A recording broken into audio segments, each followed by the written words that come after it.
Hello बच्चों, आज मैं आपके लिए क्लास 9th की एसएसटी की वर्कशीट नंबर 1 लेकर आई हूँ।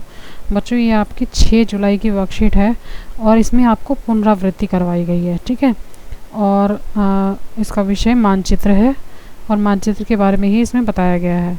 बच्चों, मैं आपको ज़्यादा डिटेल में ना पढ़ा करके मेन पॉइंट बता देती हूँ। इसमें है मानचित्रों के बारे में बताया गया कि मानचित्र कितने प्रकार के होते हैं। मानचित्र होते हैं बच्चों 3 प्रकार के। ठीक है। एक होता है भौतिक मानचित्र, एक होता है राजनीतिक मानचित्र और एक होता है थीमेटिक मानचित्र। ठीक है। जो भौतिक मानचित्र होता है उसमें पृथ्वी की प्राकृतिक आकृतियाँ जैसे पहाड़, पर्वत, नदी, महासागर ये दिखाए गए होते हैं। ठीक है। मैं बहुत ही आपको छोटा करके मतलब मेन पॉइंट बता रही हूँ। ठीक है। और जो मानचित्र होता है उसमें क्या होता है बच्चों, राज्य, नगर, शहर, गांव और विश्व के विभिन्न देशों व राज्यों के बारे में और उनकी सीमाओं के बारे में बताया गया होता है। ओके। अब आता है तीसरा, थीमेटिक मानचित्र।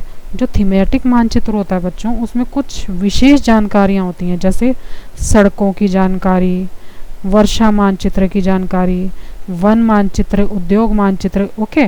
जो छोटे छोटे बिल्कुल चीज़ें होती हैं ना बारीकी से समझाने वाली, वो इसमें थीमेटिक मानचित्र में बताई होती हैं। ठीक है। जनसंख्या का वितरण दिखाने के लिए इस मानचित्र का प्रयोग किया जाता है।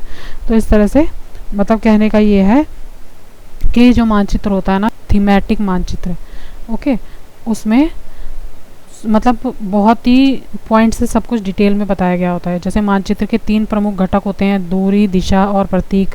और पैमाना स्थल पर वास्तविक दूरी तथा मानचित्र पर दिखाई गई दूरी कैसी होती है, उसके बीच का अनुपात होता है। ठीक है।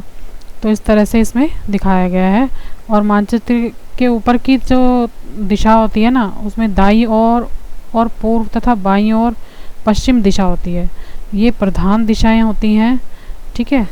और इसके बीच में 4 दिशाएं तो आपको पता ही है, उत्तर, दक्षिण, पूर्व, पश्चिम। ठीक है ना, जो दिशाओं के बारे में बताया गया। और ये बीच में जो सर्कल बना हुआ है आपका दिक्सूचक। ठीक है। तो इससे जो होता है ये चुंबक की सुई की तरह होता है, जो कंपास होता है। ठीक है। उससे आपको दिशा का पता चल जाता है कि कौन सी दिशा कहाँ पर है।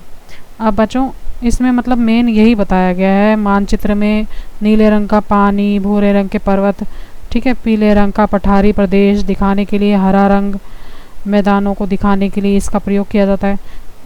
ठीक है। तो अब मैं आपको इसके क्वेश्चन आंसर बता देती हूँ। सबसे पहला क्वेश्चन है, किसी स्थान की वर्षा का वितरण दिखाने वाला मानचित्र कौन से प्रकार का मानचित्र होता है। बिल्कुल मैंने अभी बताया, जो डिटेल में सब चीज़ बताता है वो कौन सा मानचित्र होता है बच्चों, थीमेटिक मानचित्र। ठीक है। तो फर्स्ट वाले का आंसर क्या होगा, थीमेटिक मानचित्र। ओके। अब मैं आपको बताती हूँ इससे आगे अगला जो क्वेश्चन है वो है हमारा, भारत में नदियों का वितरण दिखाने वाला मानचित्र कौन सा है। ठीक है। अभी मैंने आपको ऊपर बताया था भौतिक मानचित्र जो होता है वो क्या होता है, पर्वत, पठार, मैदान, नदियों के बारे में, महासागरों के बारे में बताता है। ठीक है। तो फिर भौतिक मानचित्र ही मानचित्र है जिसमें नदियों के बारे में बताया गया है। तो इसमें आपको आंसर लिखना है भौतिक मानचित्र। अगला क्वेश्चन है, विश्व के देशों को दिखाने वाला मानचित्र कौन से प्रकार का मानचित्र है। ऊपर मैंने आपको बताया, अब है ये जो मानचित्र है वो है राजनीतिक मानचित्र।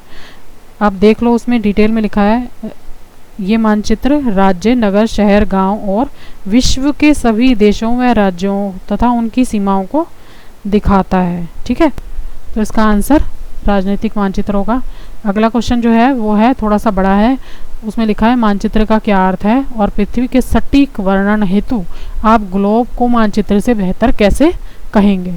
तो इसका आंसर क्या है बच्चों, मानचित्र पृथ्वी की सतह या इससे एक भाग का पैमाने के माध्यम से चपटी सतह पर खींचा गया चित्र है। ठीक है। मानचित्र तो आपको पता ही है, एक कागज पे उतारा गया जो नक्शा होता है उसे मानचित्र कहते हैं, क्योंकि एक गोलाकार सतह को पूरी तरह से चपटा करना असंभव है।